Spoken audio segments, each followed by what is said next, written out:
राजस्थान, मध्य प्रदेश, छत्तीसगढ़, ये झारखंड है, पश्चिम बंगाल है और ये वाला पार्ट आपको त्रिपुरा है और इधर का पार्ट आपको जो होता है वो आज के इस सेशन में हम लोग शुरू करेंगे भारत का भूगोल, जो जियोग्राफी ऑफ इंडिया है। दोस्तों, जियोग्राफी ऑफ इंडिया जो भारत का भूगोल है उसका जो सामान्य परिचय होता है, जैसा कि आपके स्क्रीन पे चल रहा है। देखिए आपके स्क्रीन पे जो चल रहा है अक्षांश, देशांतर, मानक समय और कर्क रेखा और भारत का विश्व में मतलब भारत का कितना स्थान, कहाँ का कौन कौन से पोजीशन पे क्या क्या है, किस संदर्भ में है, ये सब चीज़ें। तो भारत का जो सामान्य परिचय होता है उससे बहुत सारा प्रश्न बनकर आता है। आप किसी भी लेवल का एग्ज़ाम देते हैं, आपका 10th लेवल से लेकर यूपीएससी तक का एग्ज़ाम जब आप देते हैं तो आपको कहीं भी ये सारा प्रश्न देखने को मिलता है। ठीक है, यहाँ पर चीज़ें आपको डिस्क्राइब करके बताएंगे और धीरे धीरे भी आपको यहाँ पर एक कैलकुलेशन भी करके बताएंगे मानक समय के पास कि कैसे कैसे समय निकलता है या फिर कैसे 360 डिग्री वगैरह है। ये सब चीज़ें आगे डिस्कस होगी। ठीक है, तो जो चीज़ें हैं इस पे आपको पूरा क्लियर कराया जाएगा। भारत का जो परिचय है, अगर आप इस चैनल पे नए हैं तो चैनल को सब्सक्राइब जरूर कर लेंगे, बेल आइकन को ऑल कर लेंगे, एक बार लाइक करेंगे। क्लियर है? चलिए यहाँ पर जो हम लोग आज देखते हैं भारत का भूगोल आपको ज्योग्राफी ऑफ इंडिया आपको इंग्लिश और हिंदी मीडियम दोनों से आपको देखने को मिलेगा। ठीक है, तो यहाँ पर सबसे पहला पॉइंट देखिए आपके सामने लिखा हुआ है भारत उत्तरी गोलार्ध में है। अब यहाँ पर आपको बता दें कि भारत उत्तरी गोलार्ध में कैसे है। यहाँ पर आप देख पा रहे होंगे एक ग्लोब आपके सामने दिख रहा होगा।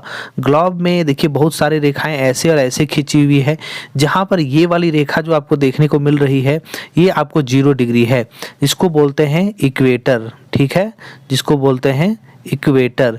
ठीक है, जिसको भूमध्य रेखा भी बोलते हैं। क्या बोलते हैं? भूमध्य रेखा। क्लियर है? भूमध्य रेखा। ये वाला जो भाग है 0 डिग्री, ठीक है, ये आपको ग्लोब को 2 हिस्सों में बराबर 2 हिस्सों में बांटती है। ये उत्तर की ओर और ये दक्षिण की ओर, मतलब यहाँ से उत्तर नॉर्थ पोल हो गया और ये साउथ पोल हो गया। ठीक है, तो ये उत्तर की ओर इधर आपको एक हिस्से में बांटती है और एक इधर दूसरा हिस्सा में बांटती है। क्लियर है? तो ये आपको उत्तरी गोलार्ध होता है, उत्तरी गोलार्ध, और ये आपको दक्षिणी गोलार्ध होता है, जिसको आपको नॉर्दर्न हेमिस्फीयर कहते हैं इंग्लिश में और इसको कहते हैं साउदर्न हेमिस्फीयर। ठीक है, साउदर्न हेमिस्फीयर। अब आपको भारत का देखिए लोकेशन जो है पूरी तरह से उत्तरी गोलार्ध में है। जब भी आपको सवाल कभी पूछा जाए कि भारत पूरी तरह से कौन से गोलार्ध में स्थित है, तो यह क्या है? उत्तरी गोलार्ध में स्थित है। ठीक है, अब यहाँ पर आप चलिए लिखे हुए जगह पे देखिए कि यहाँ पर लिखा हुआ है कि क्षेत्रफल, इसका क्षेत्रफल क्या होता है जनरली आपको पता होगा, 32,87,263 किलोमीटर इसका क्षेत्रफल जो एरिया है वो है। अब आप इसमें भारत का विस्तार कहाँ पर, ग्लोब में भारत का विस्तार देखिए जोन वाइज अगर हम लोग देखते हैं तो इसमें क्या देखते हैं कि यह ट्रॉपिकल और सब ट्रॉपिकल में है। यह जो जिस क्षेत्र में है वह ट्रॉपिकल और सब ट्रॉपिकल क्षेत्र में है। ठीक है, अब देखिए यहाँ पर एक आपको क्लियर करके बता दें कि ट्रॉपिकल, टेम्परेट, ये सब जोन जो होता है वो आपको बहुत अच्छे से प्रोसेस से बताया, मतलब प्रोसेस से समझने वाली चीज़ है जो यहाँ पर नहीं हो सकती है। आपको एक वीडियो पुराना इस चैनल पे मिलेगा, लिंक वीडियो के डिस्क्रिप्शन बॉक्स में मिल जाएगा, वहाँ से टेम्परेट और ट्रॉपिकल जोन, उसका सब ट्रॉपिकल कौन से जोन कितना डिग्री में आता है क्लियर करके एक वीडियो में बताया गया है। आप वहाँ पर देख कर इस चीज़ों को क्लियर कर ले, ताकि पूरी ज्योग्राफी जब आप पढ़ें तो वहाँ पर आपको प्रॉब्लम ना हो कि कौन से क्षेत्र में क्या है। क्लियर है? तो यहाँ पर जो है आपको जोन वाइज जो है भारत जो है यहाँ पर जोन वाइज कहाँ कहाँ है, तो उष्ण कटिबंधीय जिसको ट्रॉपिकल बोलते हैं और सब ट्रॉपिकल उपोष्ण कटिबंधीय। ठीक है, उष्ण कटिबंधीय और उपोष्ण कटिबंधीय जिसको कहते हैं ट्रॉपिकल और सब ट्रॉपिकल। ठीक है, ट्रॉपिकल में भी वार्म। ठीक है, अब इसमें क्या है, इसमें आपको देखिए इसका विस्तार में इस तरह से भी आप देख सकते हैं कि भारत है तो भारत में उत्तर से दक्षिण की ओर कितनी लंबाई है इसकी। उत्तर मतलब यहाँ वाला पॉइंट होगा और दक्षिण मतलब सबसे नीचे वाला पॉइंट आएगा। ठीक है, तो यहाँ पर उत्तर से दक्षिण की ओर जो इसकी लंबाई होगी वो होगी 3214 किलोमीटर। यहाँ पर जो दिखा हुआ है 3214 किलोमीटर। अब यहाँ पर उत्तर से दक्षिण, पूर्व से पश्चिम की ओर बोला जाए, यहाँ पर पूर्व मतलब अरुणाचल प्रदेश से लेकर यहाँ गुजरात तक हम लोग आएंगे तो यहाँ पूर्व से पश्चिम की ओर जो होगा कितनी लंबाई है, ये है 29-33 किलोमीटर। ठीक है, ये सब चीज़ें एग्जाम में पूछी जाती है। ठीक है, यहाँ पर विस्तार हो गया। अब आगे हम लोग इसमें बढ़ते हैं इस सेशन में। देखिए इस सेशन में हम लोग आगे बढ़ते हैं जहाँ पर आपका लिखा हुआ है कि लैटिट्यूड और लॉन्गिट्यूड मतलब अक्षांश और देशांतर। अब इस ग्लोब में आपको बता दें कि अक्षांश और देशांतर कैसा होता है। अब बड़ा वाला ग्लोब में एक बार आप देख लीजिए कि अक्षांश और देशांतर कैसा होता है। किसी भी ग्लोब में जो होता है वो ऐसे ऐसे जो जो रेखाएं होती हैं, ऐसे ऐसे वाली रेखाएं होती हैं, वो रेखा जो होती है वो अक्षांश होती हैं, अक्षांश। ठीक है, और ये वाली रेखा जो होती है, ये वाली जो रेखा होती है वो जो होती है वो देशांतर होती है। अब बहुत सारे स्टूडेंट को कन्फ्यूजन होता है, सर अक्षांश और देशांतर को कैसे याद रखा जाए। तो याद रखें, ये अक्षांश वाला रेखा ये वाला है और देशांतर वाला रेखा ये वाला है। अक्षांश वाला रेखा को कहा जाता है लैटिट्यूड, ठीक है, लैटिट्यूड कहा जाता है, और देशांतर वाला रेखा को लॉन्गिट्यूड बोला जाता है, लॉन्गिट्यूड। क्लियर है। अब याद रहे कि देशांतर मतलब कहता है कि दो देशों के बीच का अंतर जो ज्ञात करता है, तो दो देशों के बीच का अंतर कौन ज्ञात करेगा, ये ऐसी वाली रेखा करेगा। ठीक है, ऐसे वाली रेखा फिर ऐसे होने लगेगा, ये वाली रेखा दो देशों के बीच का अंतर ज्ञात करेगा। ये क्लियर है। तो यहाँ पर क्या होगा कि जो लैटिट्यूड मतलब जो लेटा हुआ टाइप का ऐसे ऐसे आपको दिख रहा है वो लैटिट्यूड है, मतलब अक्षांश है, और जो लॉन्गिट्यूड जो लंबा लंबा ऐसा रेखा देखने को मिलेगा आपको वो होगा लॉन्गिट्यूड, जिसको देशांतर कहते हैं। क्या कहते हैं, देशांतर कहते हैं। क्लियर है। और ये वाली लेटी वाली रेखा जो है उसको क्या कहते हैं, अक्षांश कहते हैं। क्लियर है। लैटिट्यूड मतलब जो लेटा टाइप का है लैटिट्यूड, जो लंबा है लॉन्गिट्यूड। क्लियर है। ये देशांतर और ये अक्षांश। ठीक है। अब इसी पे आगे हम लोग थोड़ा सा और बढ़ते हैं, जहाँ पर आपको देखने को मिलता है लैटिट्यूड और लॉन्गिट्यूड का जो आपको उसका जो फंक्शंस है, उसकी चीज़ें हैं, क्या चीज़ें हैं यहाँ पर आप देखिए। पहले हम लोग अक्षांश के बारे में बात कर लेते हैं, जिसको लैटिट्यूड कहते हैं। यहाँ पर बोलता है कि दो अक्षांश जो रेखा है उसके बीच की दूरी 111 किलोमीटर है। अब आपको बता दें कि ये ग्लोब में आपको अक्षांश रेखा यहाँ हो, ऐसे ऐसे रेखाएं जो होती है अक्षांश होती है। ठीक है, ऐसे ऐसी रेखाएं अक्षांश होती है। अब यहाँ भी ये 111 किलोमीटर होगा, यहाँ भी होगा और यहाँ भी होगा। ठीक है, क्योंकि जब आप किसी फुटबॉल को लीजिए और इस तरह से रेखाएं चारों तरफ से कीजिए तो आपको किलोमीटर जो इसमें जो अंतर होगा, किलोमीटर जो होना चाहिए मतलब जो दूरी होगी, यहाँ पर अंतर नहीं होगा। ठीक है, अक्षांश वाली रेखा पर यहाँ पर कहीं भी अंतर नहीं होगा, वो फिक्स 111 किलोमीटर ही लंबा है। ठीक है, यहाँ पर क्या है कि कुल अक्षांश रेखा की संख्या 179 है। ठीक है, 179 मतलब 179 है। अब आपको बता दें कि यहाँ नॉर्थ पोल ऊपर में है, साउथ पोल है। नॉर्थ पोल से साउथ पोल लेकर आपको जो रेखा है यहाँ पर जितनी रेखाएं हैं, कुल रेखा कितनी है, 179 रेखा है। उसमें भी जो 0 डिग्री है आपको इक्वेटर, वो एक रेखा इसमें जुड़ा हुआ रहता है। यहाँ पर देखिए एक जुड़ा हुआ रेखा है। अब आपको आपसे अगर पूछा जाए कि 0 डिग्री इक्वेटर जो होता है उसको छोड़कर ग्लोब में कुल कितनी रेखाएं होगी, तो 178 होगी। कैसे, क्योंकि वह जो इक्वेटर है उससे ऊपर जो रेखा है वह निवासी है, और इक्वेटर से नीचे वाली जो रेखा है वह अलग 189 है। ठीक है, तो ये जोड़ने पर कितना आता है, 178 आता है, और एक रेखा इक्वेटर को जोड़ा जाता है +1 तो 179 हो जाता है। मतलब कुल आपको अक्षांश रेखा जो होती है, कुल अक्षांश रेखा आपको ग्लोब पर जो होती है वो 179 होती है। ये आपको इसलिए बता रहे हैं क्योंकि इस पे भारत के संदर्भ में ये आपको पढ़ना है। अब आपको देशांतर के बारे में बता दें। देशांतर जैसे दो देशांतर के बीच की दूरी, दो देशांतर रेखा होगा यहाँ, दो देशांतर रेखा। अब यहाँ पर आपको बताएं कि दो देशांतर रेखा जो होती है आपको पता है ऐसे ऐसे खींचा जाता है, मतलब ये आपको दो देशों के बीच का अंतर निकालता है। क्यों निकालता है, क्योंकि यह जो वहाँ इसी समय से आपको मानक समय भी निकाला जाता है, तो दो देशों के बीच का जो अंतर होता है देशांतर से ही निकाला जाता है।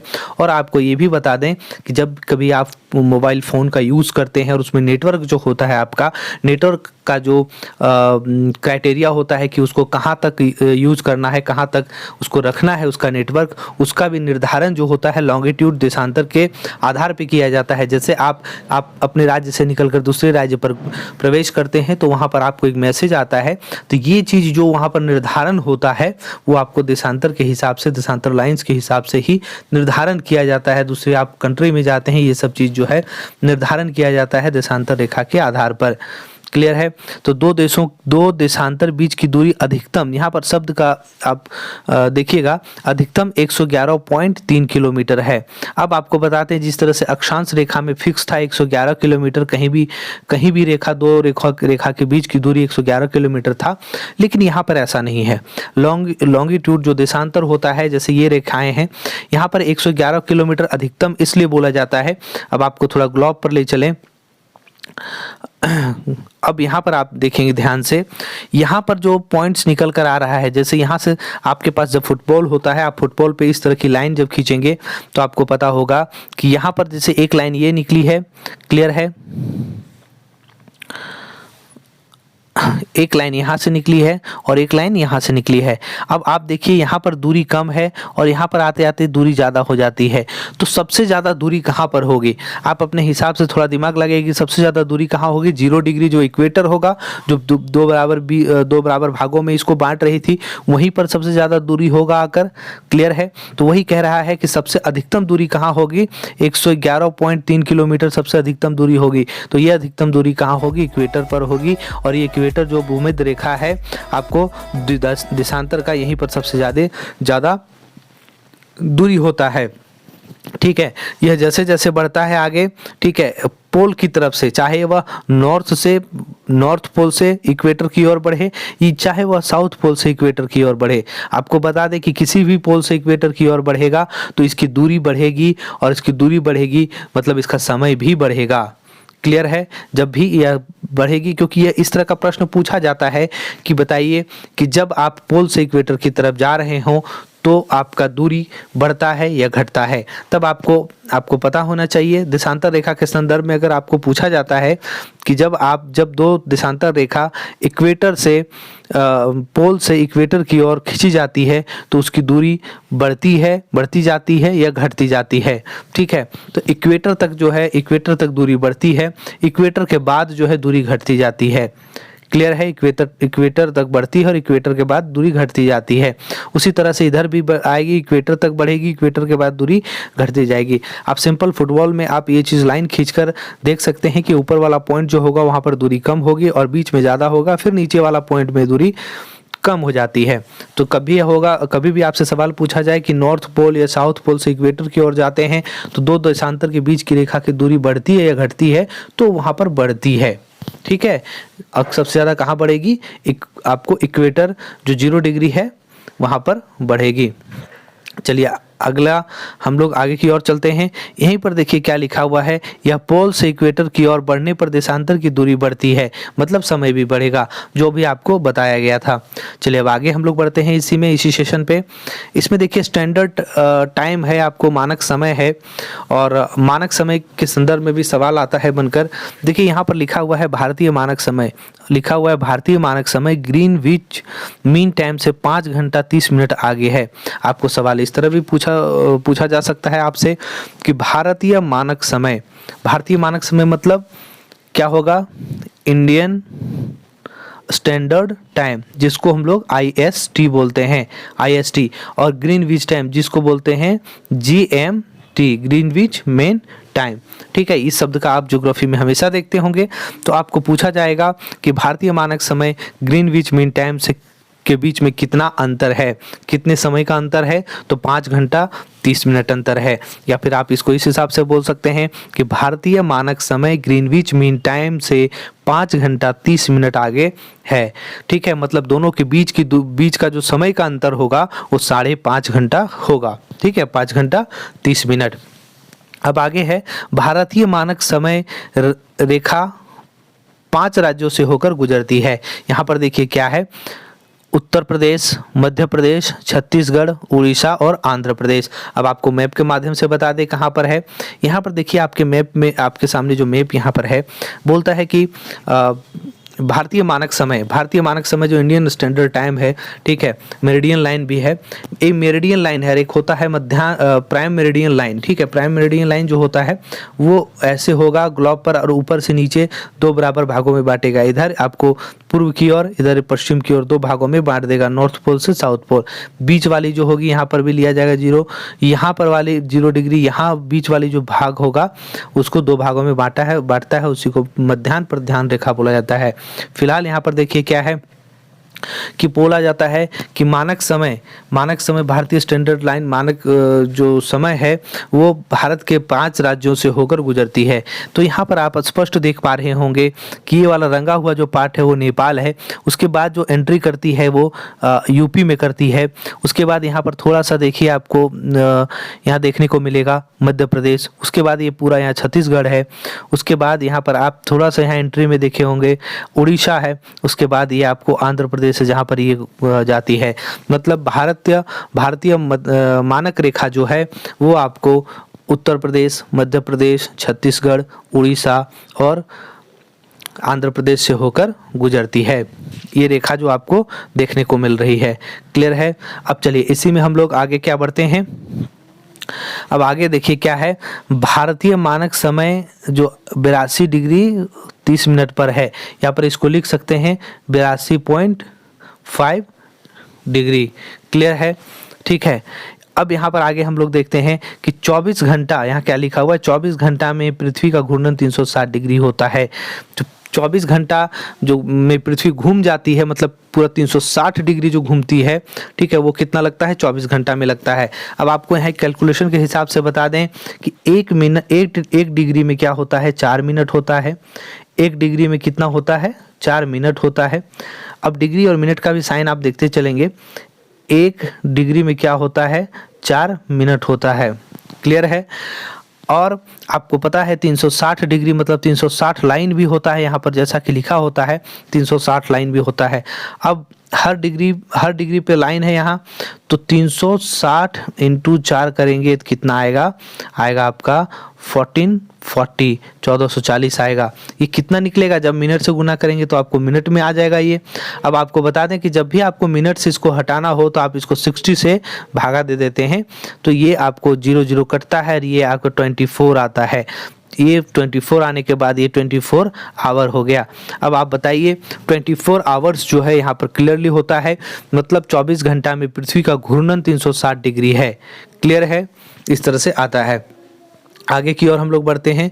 आगे की ओर जो आपको देखने को मिलता है वो है ट्रॉपिक ऑफ कैंसर।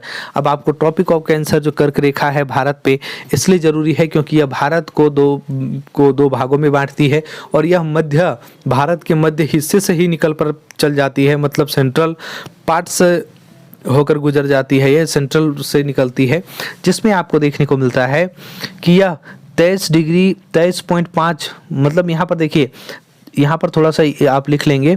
अगर आप इस तरह से लिखेंगे मतलब 23.5 डिग्री, या फिर आपको लिखना है 23 डिग्री 30 मिनट, क्लियर है।